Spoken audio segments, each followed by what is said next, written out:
Bahaya sekterianisme pengelompokan. Konten ini disarikan dari karya tulis Dr. Imam Samsi Ali, Presiden Nusantara Foundation di Amerika.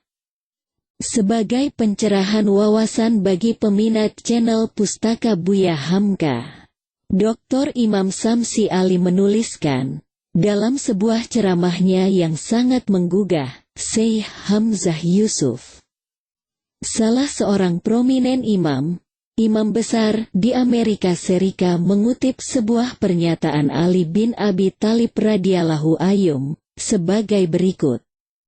Being with the group with its impurities is better than sectarianism with purifies. Pernyataan ini kira-kira dapat diterjemahkan bahwa bersama kelompok yang menyeluruh, besar, dengan segala kekurangannya itu lebih baik daripada menggabungkan diri dengan kelompok kecil yang terkadang merasa lebih suci. Pernyataan Ali bin Abi Thalib radhiyallahu anhu ini menjadi sangat krusial dan penting ketika tendensi perpecahan umat semakin besar. Perpecahan, tafrik, dan bukan ikhtilaf, perbedaan, tanpa diragukan lagi menjadi penyakit terbesar umat masa kini. Perpecahan umat yang nampak di hadapan mata kita itu menjadi sangat terasa ketika umat ini bagaikan sepotong daging empuk yang diperebutkan oleh anjing-anjing yang kelaparan. Dan mungkin saja anjing-anjing itu telah berubah menjadi serigala yang berbulu domba. Atau juga menjelma bagaikan buaya-buaya liar yang terbiasa mengeluarkan air mata, buaya. Di mana-mana umat ini menjadi sasaran empuk, menjadi objek yang menarik untuk diperebutkan.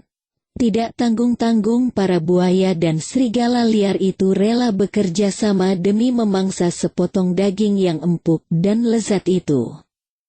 Di sisi lain, perpecahan itu menjadikan umat ini bagaikan onggokan gabus di tengah lautan luas, terombang-ambing oleh pergerakan ombak seiring arah perjalanan angin. Tidak punya nilai, harga atau kehormatan, dan tidak punya posisi yang jelas. Realita ini sesungguhnya digambarkan dalam Al-Quran, dan taatilah Allah dan Rasul-Nya.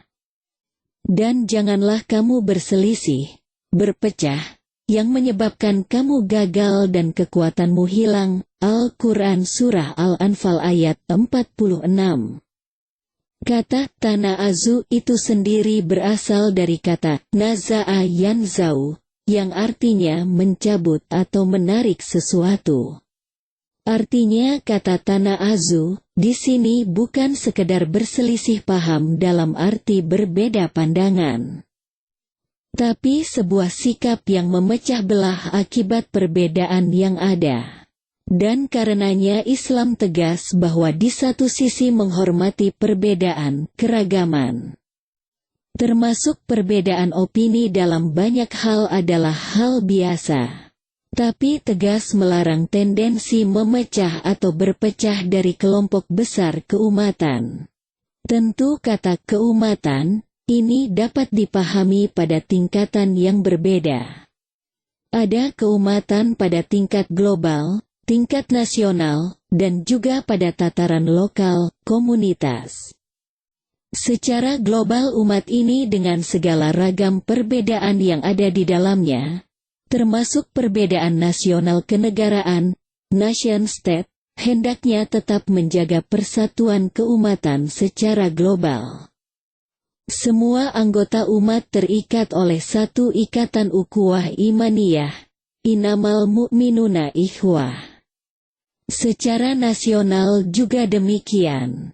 Bangsa Indonesia dengan Persatuan Indonesia, pada Pancasila sebagai falsafah negara hendaknya menjadi landasan bagi semua tetap berada dalam barisan kesatuan NKRI. Demikian halnya pada tataran lokal, komunitas. Komunitas Muslim di mana saja harus memperhatikan kebersamaan besar, umum, ketimbang kecenderungan-kecenderungan kelompok yang menjadi benih-benih perpecahan di antara anggota komunitas di lokalitas masing-masing. Dan kalau kita merujuk kembali ke Al-Quran Surah Al-Anfal ayat 46 tadi, ketaatan seharusnya menjaga umat ini dari perpecahan. Dengan sama-sama membangun ketaatan, umat itu akan tetap bersatu. Walau mungkin saja ada perbedaan-perbedaan penafsiran. Tapi sangat disayangkan justru seringkali atas nama ketaatan, terjadi sikap dan perilaku yang cenderung memecah belah dengan pengelompokan-pengelompokan, tafrik yang melahirkan firqah. Biasanya sebagian besar anggota komunitas yang ikut dalam pengelompokan firqah itu innocent, korban ketidaktahuan saja. Mereka tidak tahu jika di balik pengelompokan itu ada pribadi-pribadi egoistik yang berkarakter sektarian. Penggerak atau motor dari pengelompokan itu seringkali dilakukan oleh pribadi-pribadi yang punya dorongan egoistik. Kelompok-kelompok yang ada biasanya jadi sarang persembunyian dari kekecewaan-kekecewaan karena hal-hal tertentu. Kalau di masa Rasulullah Shallallahu Alaihi Wasallam, ketika itu biasanya didorong oleh kemunafikan. Bahkan mereka mendirikan masjid untuk memecah belah umat. Masjid mereka ini dikenal dengan Masjid Diror, atau masjid yang membawa mara bahaya. Karenanya masjid yang didirikan karena dorongan kekecewaan dan balas dendam pada waktu itu adalah Masjid Diror yang terbangun oleh jiwa-jiwa kemunafikan. Semoga kecenderungan seperti ini dijauhkan dari kita semua. Amin. New York City, tanggal 3 Januari tahun 2021. Terima kasih.